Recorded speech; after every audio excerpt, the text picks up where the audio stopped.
நாடாளுமன்றத்திற்கு இன்று வந்த ஆந்திர மாநிலத்தைச் சேர்ந்த தெலுங்கு தேச எம்பி ஷிவ் பிரசாத் வித்தியாசமான உடை அணிந்திருந்தார். சித்தூர் தொகுதி எம்பியான அவர் நடிகராக இருந்து அரசியலுக்கு வந்தவர். அவருடன் எமது செய்தியாளர் நடத்திய நேர்காணலை பார்ப்போம். நாடாளுமன்ற எம்பிக்கள் கொஞ்சம் வித்தியாசமாக வருவாங்க. பத்திரிகையாளர்கள் மற்றும் மக்களின் கவனத்தை ஈர்ப்பதற்காக இன்று நாடாளுமன்ற எம்பி ஒருவர் ஆந்திராவிலிருந்து வந்திருக்கிறார். பாருங்க, ஸ்பெஷலாக ஆர்டர் கொடுத்து அவர் ட்ரெஸ் தச்சிருக்காரு. இது கருப்பு பணம் வைத்திருக்கவங்க சந்தோஷமா இருக்கிறத காட்டுறதுக்கு இந்த மாதிரி போட்டிருக்கேன் அப்படின்னு சொல்றாரு.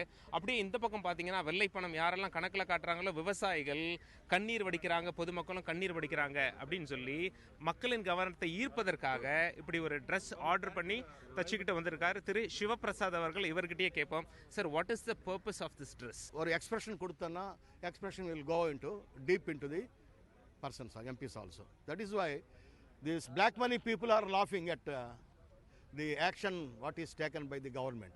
Are what you have done to me, என்ன பண்றாச்சு எனக்கு, நல்லா இருக்க, எனக்கு ஒன்றும் ஆவதில்லை அதுன்னு சொல்றாங்க. But these people, common people below poverty line and just above poverty line, common man and middle man, they are weeping. So what the bomb Modi Sahab has thrown, அது அங்கே போல நல்ல பிளாக் மணி பீப்புள் மேலே போல, அது common man போல.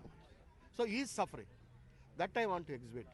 அதாவது நாடாளுமன்றத்தில் நான் எவ்வளோதான் பேசினாலும் சரி, இந்த மாதிரி ஆடை அணிந்து வந்தேன்னா என்னை எல்லாரும் பார்ப்பாங்க, கருத்து எளிமையாக போய் சென்றடையும் அப்படிங்கிறதுனால இந்த மாதிரி ஒரு ட்ரெஸ் ஆர்டர் பண்ணி தச்சிருக்கேன் அப்படின்னு சொல்லி தகவல் சொல்லியிருக்காரு. டெல்லியிலிருந்து தந்தி செய்திகளுக்காக கேமரா பர்சன் பிரதீப் சௌஹானுடன் சலீம்.